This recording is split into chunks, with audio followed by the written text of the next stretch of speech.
Impossible metal does not exist. Not in this galaxy. Not in any civilization that has ever reached the stars. Lord Kale Voruin's voice echoed through the Galactic Forge exhibition hall as thousands of alien delegates watched the demonstration in complete silence. For 7 centuries, the Varen Forge Alliance had searched for a material that could survive extreme environments, resist unimaginable pressure, and remain stable where ordinary alloys failed.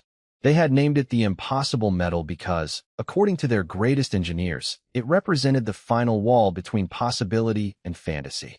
And now, standing beside the display case that held the legendary alloy, was a human who looked completely unimpressed. Daniel Carter was not wearing a ceremonial uniform.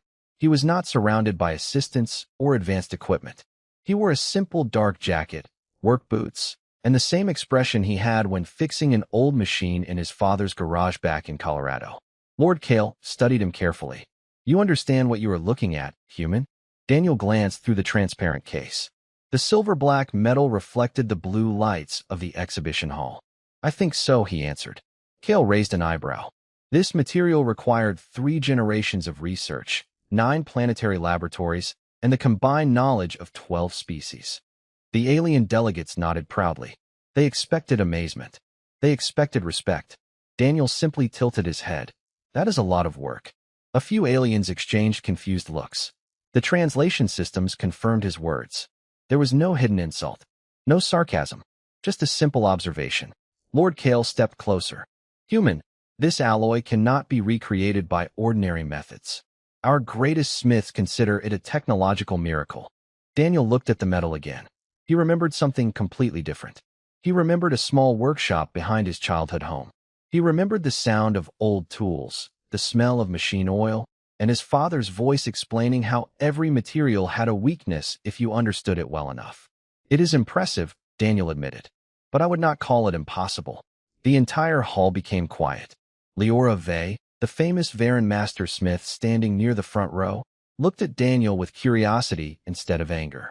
She had spent her entire life studying rare materials. She knew arrogance when she saw it. But this was different. Daniel was not acting superior. He genuinely seemed confused by their reaction. "You believe your people can create this?" Leora asked. Daniel turned toward her. "Something similar, yes." Kale gave a small, confident smile. "Something similar is not the same thing." Daniel nodded. "You are right. It is not." For a moment, everyone thought he was finally admitting defeat. Then he continued, "Actually, the version I know is probably older." The words landed harder than any dramatic announcement could have. "Older. Not newer. Not experimental. Older." Leora stared at him. "How old?" Daniel paused, trying to calculate. "I am not exactly sure. My father used a material like this for projects around the house." The nearby delegates laughed softly. They thought they had misunderstood the translation. They thought a human joke had been incorrectly converted. But Daniel was not joking. He was remembering weekends spent helping his father repair equipment, build tools, and solve problems with whatever materials were available. To him, it was never a legendary discovery. It was simply something his family knew how to do. And that was the moment Lord Kale realized the demonstration had changed. He came here to prove humanity was behind the galaxy. Instead, he had discovered something far more uncomfortable. Humanity might have been hiding how far ahead it really was. The room did not become quiet because Daniel Carter had made a bold claim. It became quiet because nobody could decide whether he was serious. Across the Galactic Forge exhibition hall, thousands of eyes followed the human engineer standing beside the display case. Some looked confused. Others looked offended. To them, the idea that a human family workshop could contain knowledge equal to the greatest craftsman in the galaxy was almost impossible to accept. Lord Kale Voruin slowly walked around the display platform, his polished armor reflecting the cold white lights above.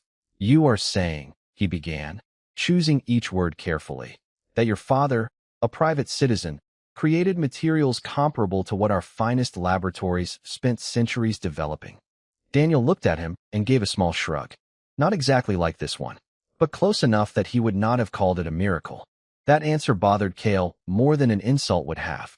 Insults came from ignorance. Confidence came from understanding. But Daniel sounded like someone explaining why a common tool worked. Leora Vey watched Daniel closely from the edge of the exhibition floor. She had spent 40 years studying rare metals, and she knew the difference between arrogance and certainty. Daniel had no desire to impress anyone. That was what made him unusual.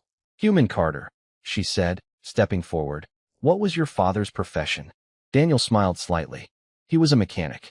A wave of whispers moved through the crowd. Cale turned toward the audience with a calm expression, almost as if he was inviting them to laugh with him. "A mechanic." He repeated the word slowly. "Not a scientist. Not a forge master. Not a planetary engineer."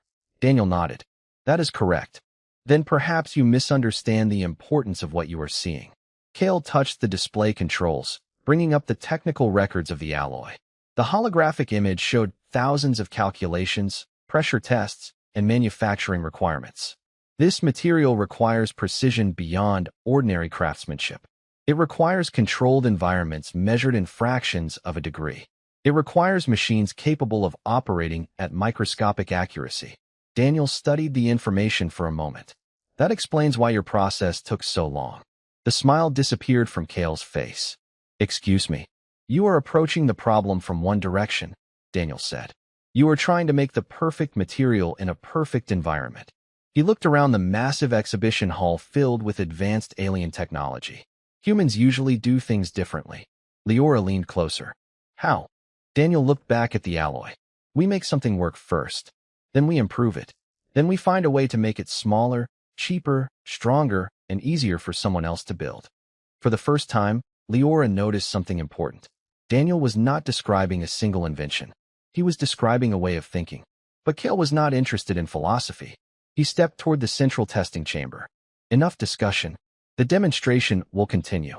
If humanity truly possesses this knowledge, then there is no reason to hide behind words." The chamber doors opened. The exhibition hall shifted from a display event into a formal evaluation. Alien engineers moved into position, preparing the machines that would test the limits of the material. Cale looked directly at Daniel. "You will show us what your people can do." Daniel placed his hands into his jacket pockets and watched the technicians begin their work. He did not look nervous. He did not look excited. He looked like a man waiting for someone to finish a job he had seen many times before. And that simple expression unsettled Leora more than she wanted to admit. Because for the first time in her career, she wondered if the galaxy had been measuring humanity the wrong way. Not by what humans had displayed, but by what they had chosen not to display. The testing chamber doors sealed with a soft mechanical sound, separating the main exhibition hall from the advanced evaluation area. Thousands of spectators moved closer as the alien engineers prepared the machines that would determine whether Daniel Carter's confidence was justified or completely misplaced.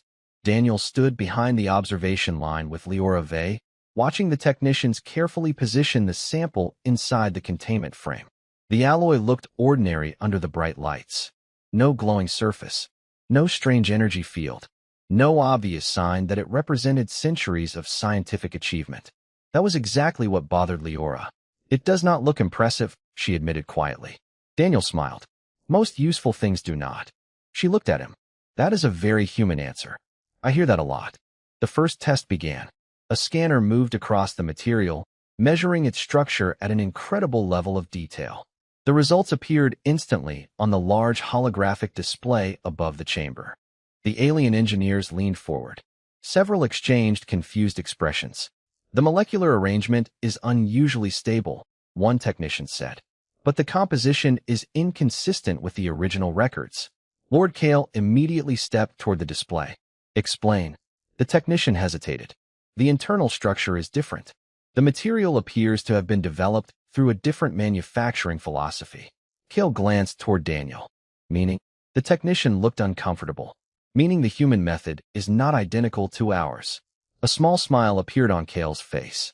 He turned back toward the audience. "Exactly. A primitive imitation." Daniel heard the comment, but did not react. He had learned long ago that people often revealed more when they underestimated you. The second test began. The chamber adjusted the environmental conditions. The temperature dropped far below anything found on Earth. The pressure increased beyond what most industrial materials could survive. The alien engineers watched closely, waiting for failure. Seconds passed, then minutes. The readings remained stable. The crowd became quieter. Leora looked at the display, then at Daniel. Your father made something that survived this? Daniel shook his head. No, her eyes narrowed in surprise. No, he made things that had to survive real life. Daniel pointed toward the chamber. Laboratories can create perfect situations. Real people deal with broken equipment, limited resources, bad weather, mistakes, and unexpected problems. My father always said a material was only as good as the person who knew how to use it. Leora remained silent.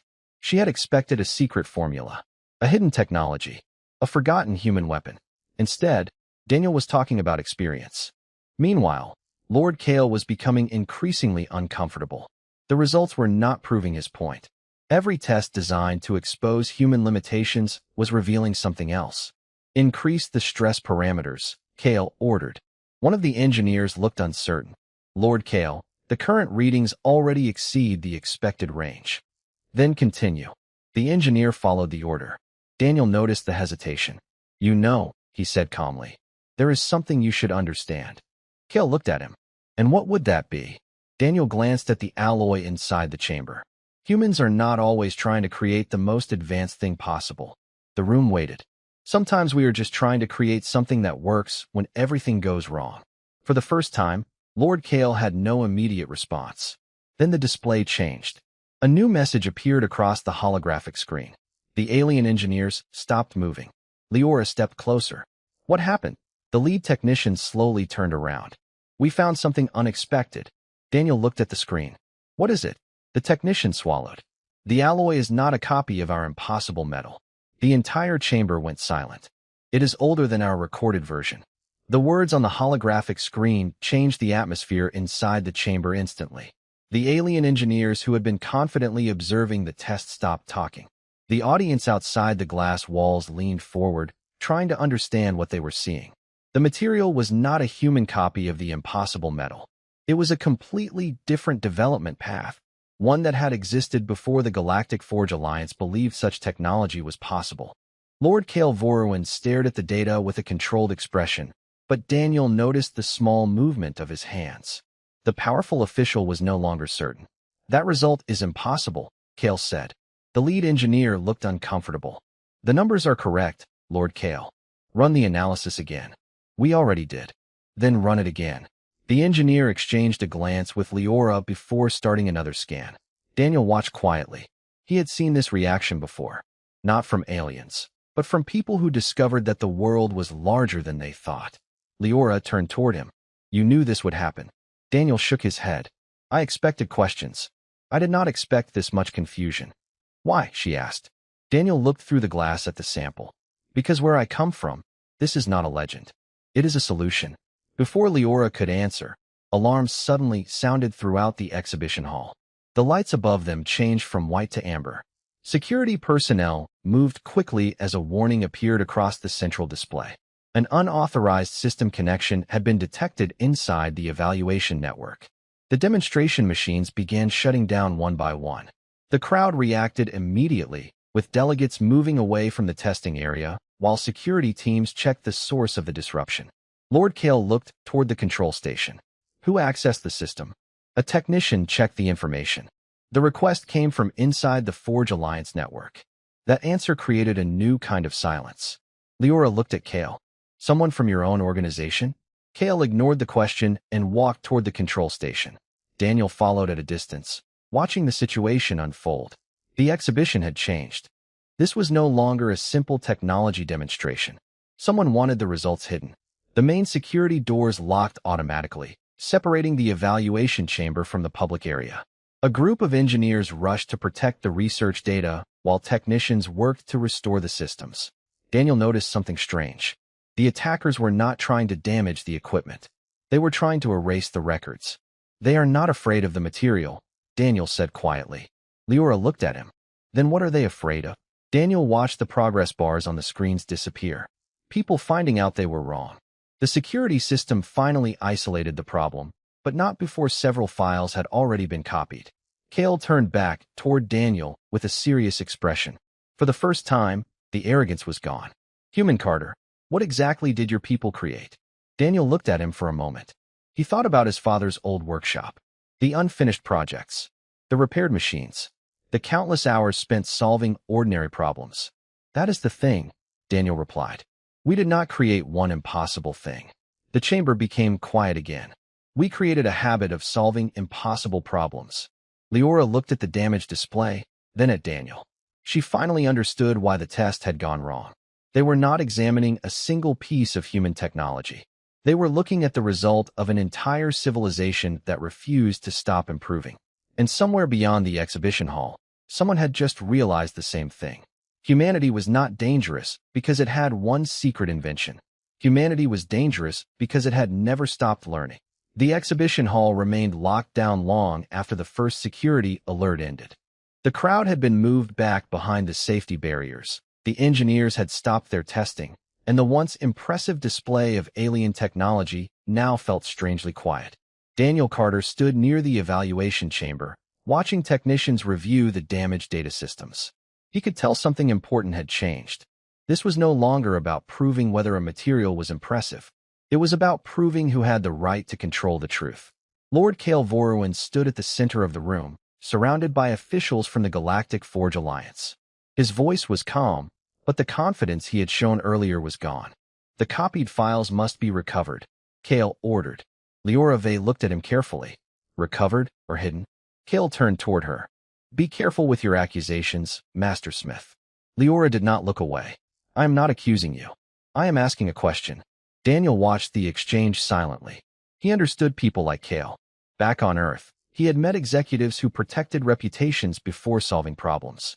The technology was always secondary. The image was what mattered. A technician approached with a nervous expression. Lord Cale, we completed the system review. And the copied information was not the material specifications. Cale relaxed slightly. Good. They copied the historical records. The room went silent. Daniel looked at the technician. Historical records? The technician nodded. The records connected to the manufacturing process, the development timeline, the origin studies. Leora slowly turned toward Daniel. They were not trying to steal the material. Daniel understood immediately. They were trying to prove it never existed. Cale's expression hardened. That is speculation. Is it? Leora asked. Because someone inside your organization tried to remove evidence instead of challenging the results. Cale stepped closer. You do not understand the importance of what has happened today. The Galactic Forge Alliance has maintained technological standards for hundreds of years. Every civilization depends on our classifications. Daniel looked at him. So if something does not fit your classification, you remove it? Cale did not answer. That silence was enough. Leora walked toward the display screen and reviewed the remaining information. These records are incomplete, but they show something unusual. Human material science did not develop from one central institution. It came from thousands of independent sources. Daniel smiled faintly. That sounds about right. How can that be possible? Leora asked. Daniel looked toward the large windows overlooking the alien city outside. Because humans do not always wait for someone to tell us what is worth building. He remembered his father's workshop again. The old wooden shelves. The scratched workbench. The countless small projects that never appeared in history books. Someone has a problem. Someone tries to solve it. Someone else improves the solution. Then someone makes it better. Leora listened carefully. And eventually? Daniel looked back at her. Eventually, you have an entire planet full of people who know how to build things. Before anyone could respond, another message appeared on the central screen. This one was not from the security system. It was a public broadcast request. A senior member of the Forge Alliance had requested a live hearing. The name appeared across the display. High Chancellor Arvin Sol. Cale's expression changed the moment he saw it. That is not necessary. Leora noticed. Why? Cale looked away. Because Chancellor Sol understands the consequences of making this public. Daniel studied him. There it was again. Not fear of the technology. Fear of what people would do after learning the truth. The live hearing connected. The face of High Chancellor Arvin appeared across the screen. Unlike Cale, he looked calm and thoughtful. Lord Cale, he said, we have reviewed the evidence. A pause followed, and we have reached an uncomfortable conclusion. Everyone waited. Humanity was not behind the galaxy. Daniel looked up. Humanity was simply measured by the wrong standard. For the first time since arriving at the exhibition, Daniel felt something different. Not victory, not pride, something closer to responsibility. Because he realized the galaxy had only seen a small piece of what humans could do. And now everyone was asking the same question. If this was what humans considered ordinary, what else had they been quietly building all this time? The live hearing from High Chancellor Arvin Sol was supposed to be a moment of clarity. Instead, it became the moment everyone in the Galactic Forge Alliance realized they had underestimated the situation. Across the exhibition hall, thousands of delegates watched the broadcast as Arvin reviewed the evidence collected from the damaged systems. Daniel Carter stood quietly beside Leora Vey, listening as the Chancellor spoke. The records are clear. Humanity developed advanced material processes long before joining the Galactic Council. However, these methods were never centralized, never controlled, and never presented as a single technological achievement. The crowd remained silent. For many alien civilizations, that idea was difficult to understand. Their greatest discoveries came from institutions, royal academies, and government laboratories. Humanity's progress looked completely different. It was scattered, unorganized, almost impossible to measure. Lord Kale Vorwin stepped forward before the hearing could continue. "This conclusion is premature," he said. Arvin looked at him through the screen. "Lord Kale, the evidence speaks for itself." Kale's expression remained calm, but Daniel noticed something familiar. The same look he had seen from people who knew they were losing control of a conversation. "We cannot allow one unusual demonstration to redefine centuries of scientific standards," Kale replied. Leora crossed her arms. "You mean we cannot allow one demonstration to challenge your position?" Several delegates turned toward Kale. The room shifted. His authority was no longer unquestioned. Kale noticed it too. Then he made his move. "Very well," he said. "If humanity's knowledge is truly so remarkable, then we should see the complete process." Daniel looked at him carefully. "The complete process?" Kale nodded. "You have shown us a result. But results can be misleading. We want to see how humans create this level of material." Leora immediately understood what he was trying to do. "You want access to human manufacturing methods." Kale smiled slightly. "Only a demonstration. For transparency." Daniel knew better. He had worked in engineering long enough to understand the difference between curiosity and a request for ownership. "You are not asking how we built something," Daniel said. "You are asking us to hand you the blueprint." Kale's eyes narrowed. "Are you refusing cooperation?" The question was carefully designed. If Daniel said yes, Kale could claim humanity was hiding dangerous technology. If Daniel agreed, he would reveal information Earth had protected for generations. Leora looked at Daniel, waiting for his answer. For the first time, Daniel felt the weight of representing an entire planet. He thought about his father again. About the old workshop where nobody cared about recognition. They just built things because something needed fixing. "There is a difference between sharing knowledge and surrendering it," Daniel finally said. "Humanity has always shared what helps people. But we do not hand over everything simply because someone demands it." The hall became quiet. Kale stepped closer. "You realize the galaxy will see this as arrogance." Daniel looked directly at him. "Maybe, but we have learned something over a long time." He paused. "People who truly understand technology do not need to control it to prove they are powerful." Before Kale could respond, another alert appeared. The security team had discovered the source of the earlier data breach. It was not an outside attack. It came from Kale's own private research division. The entire hall turned toward him. Leora looked at the new information, then slowly looked back at Kale. "You were not trying to protect the galaxy from humanity." Kale remained silent. Daniel understood the truth before anyone said it. "You were trying to protect the galaxy from learning that you were never ahead of us." The exhibition hall had changed completely. A few hours earlier, it had been a place where civilizations gathered to celebrate innovation. Now, every conversation carried uncertainty. The discovery that the data breach came from Lord Kale Vorwin's own research division had spread throughout the Forge Alliance network, and every delegate wanted answers. Kale stood before the council platform, still wearing the same perfect expression he had carried for years. But Daniel Carter noticed something different. The confidence was gone. What remained was calculation. "This investigation is incomplete," Kale announced. "A mistake made by a few individuals should not damage the reputation of an entire organization." Leora Vey stepped forward. "Those individuals work directly under your authority." Kale looked at her. "Master Smith, be careful. Accusations made without complete understanding can create unnecessary conflict." Daniel watched the exchange carefully. Kale was not denying everything. He was changing the conversation. It was a skill Daniel recognized from years of working with engineers, executives, and people who preferred protecting their image over admitting a mistake. Then the central display activated again. A new set of records appeared. The room went quiet. The information came from the private archives of Kale's research division. It showed years of attempts to recreate human manufacturing methods. Years of failures.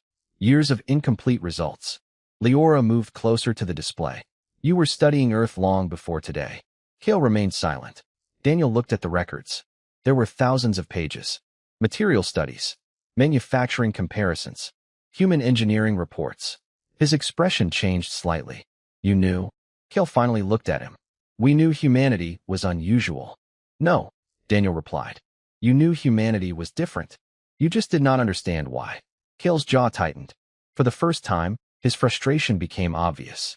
You think this is a game, human? You believe because your species found a few successful techniques, you are somehow beyond the rest of the galaxy. Daniel shook his head.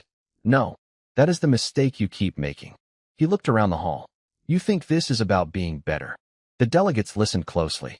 It is not. Daniel pointed toward the records. You have spent years looking for a single answer. One inventor. One laboratory.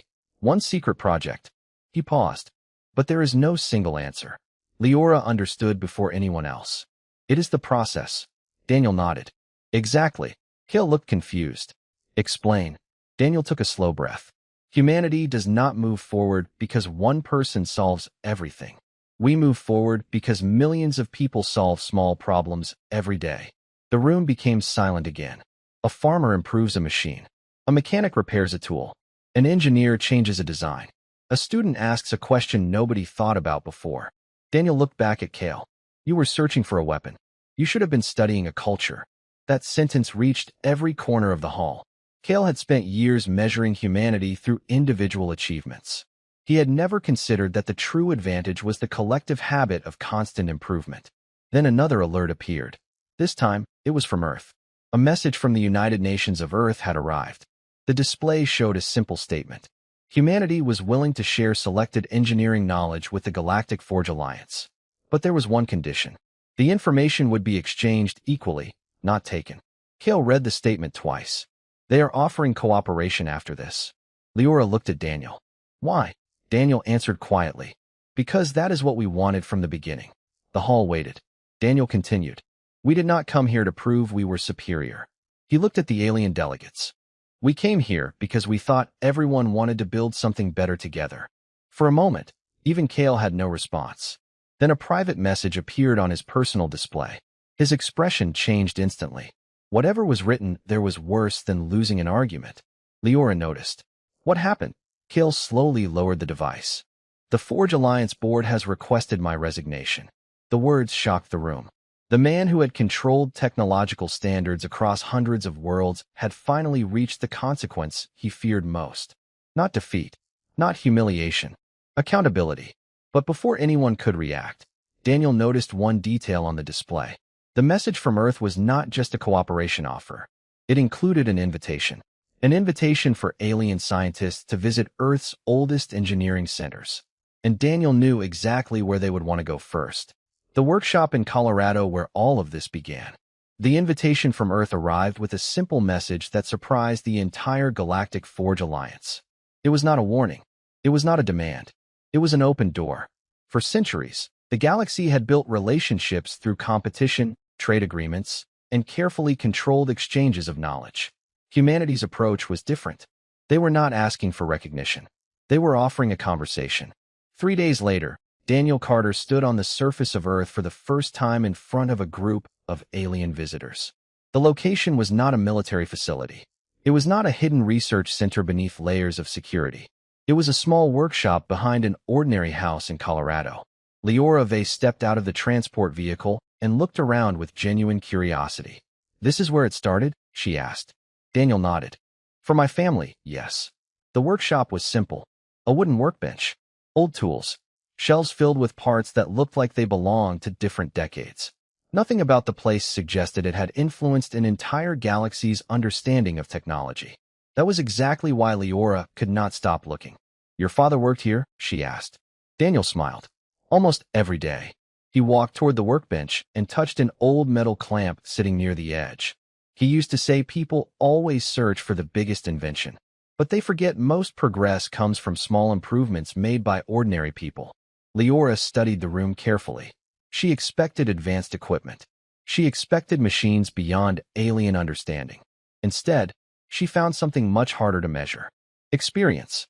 Meanwhile, back at the Galactic Forge Alliance headquarters, Lord Kale Voruin was facing a different kind of challenge. His resignation request had been delayed, not because the board wanted to protect him, but because they wanted answers. His private research records had revealed something unexpected. Kale had not been the only one studying humanity. Many civilizations had quietly researched Earth for decades. They had all reached the same conclusion. Humans were inconsistent, difficult to categorize, impossible to predict. Kale sat alone in his office reviewing the reports. The problem was not that humanity had superior technology. The problem was that humanity did not follow the patterns the galaxy understood. A message appeared on his screen. High Chancellor Arvin Sol requested a private conversation. Kale accepted. "You failed because you misunderstood the humans," Arvin said immediately. Kale looked away. "I underestimated their technology." "No," Arvin replied. "You underestimated their culture." Those words stayed with Kale. He had spent years measuring civilizations by their greatest achievements, their largest ships, their strongest weapons, their most advanced machines. But humanity's strength was hidden in something much smaller. Millions of people solving millions of problems without anyone telling them that those problems were impossible. Back in Colorado, Daniel opened an old storage cabinet beneath the workbench. Inside were notebooks filled with sketches, measurements, and handwritten notes from his father. Leora carefully picked one up. "These are technical records." Daniel smiled. "Not really. They are just notes." She opened the pages and saw ideas, mistakes, corrections, and improvements written over many years. "Your father documented every failure?" she asked. "Of course." Daniel looked surprised by the question. "Failures are where you learn what works." Leora slowly closed the notebook. That single idea explained more about humanity than any piece of technology ever could. Then Daniel received a message from Earth Command. Something unusual had been discovered in the old workshop records. A forgotten project from his father's early years had been connected to the same principles behind the material that shocked the galaxy. Daniel stared at the message. He had spent his entire life thinking his father was simply a talented mechanic. Now, for the first time, he wondered if there had been something more. Leora noticed his expression. "What is it?" Daniel looked toward the workshop door. "I do not know yet." He picked up the old notebook again. "But apparently, my dad left one more thing for us to find." Daniel Carter had spent his entire life believing his father was a talented mechanic. A man who could repair almost anything. A man who could look at a broken machine, shake his head, and somehow find a solution before anyone else. But standing inside that old Colorado workshop, surrounded by alien scientists and years of forgotten notes, Daniel began to understand something he had never considered before. His father had not simply fixed things. He had been following a way of thinking that humanity had carried for generations. Leora Vey carefully turned the pages of the old notebook, reading every handwritten note. There were no complex formulas designed to impress others. No claims of genius. Just observations, experiments, mistakes, and improvements. "He recorded every attempt," Leora said quietly. Daniel nodded. "He always said the first idea is rarely the best one." She looked around the workshop. "Your father never knew this information would matter to the galaxy." Daniel smiled. "No, he just wanted to make things work better." The message from Earth Command had led them to a hidden section of the workshop records. Not a hidden invention, not a secret machine, something much more unexpected. A collection of early experiments showing how Daniel's father developed methods for improving materials through simple observation and repeated testing. The same principles that later influenced advanced human engineering. Leora studied the records again. "Your civilization built advanced technology from this." Daniel looked at the old workbench. "Not from this place alone. That is the point." He picked up one of the notebooks. This was one person. Somewhere else, another person was solving a different problem. Then someone else improved it. Nobody had the whole answer. He looked at Leora. Humanity was never one great invention. The alien scientist remained silent. Daniel continued. It was millions of small ones. Across the galaxy, the news spread quickly. The Galactic Forge Alliance released a public statement acknowledging that humanity's technology had been misunderstood. Civilizations that once viewed Earth as a young and inexperienced species began sending researchers, not soldiers or officials, to learn from human engineers. Even Lord Kale Voruin watched the announcement from his private office. He had lost his position, but he had gained something he never expected: perspective. High Chancellor Arvin Sol visited him one final time. "Do you still believe humanity is dangerous?" Arvin asked. Kale looked at the reports on his screen. After a long pause, he answered honestly, "Yes." Arvin raised an eyebrow. Kale continued, "But not for the reason I thought." He looked toward the window, overlooking the stars. "I believe their danger came from what they could build." A quiet moment passed. "Now I understand their real strength is that they never stop learning." Months later, Daniel returned to the Galactic Forge exhibition. The same hall where everyone once gathered to judge humanity now displayed something different. Not a weapon, not a symbol of superiority. A simple human workbench. Old tools. Worn notebooks. A reminder that progress did not always begin in massive laboratories or royal institutions. Sometimes it began with someone asking a simple question: "Can this be better?" Leora stood beside Daniel as visitors from across the galaxy studied the display. "Your people are unusual," she said. Daniel smiled. "We hear that a lot." She looked at the visitors. They expected a secret. Daniel nodded. "Everyone always looks for the big answer." He placed his hand on the old notebook. "But most of the time, the answer is just people who refuse to stop trying." Years later, the galaxy would remember the day humanity changed how civilizations viewed technology. Not because humans revealed a weapon, not because they demanded respect, but because they showed everyone something much harder to understand. The greatest achievement of humanity was never a material, a machine, or a discovery. It was the simple belief that no problem was too ordinary to solve and no improvement was too small to matter. And that was the moment the galaxy finally understood. Humanity was not extraordinary because it created impossible things. Humanity was extraordinary because it looked at the impossible and quietly asked, "What if we tried anyway?"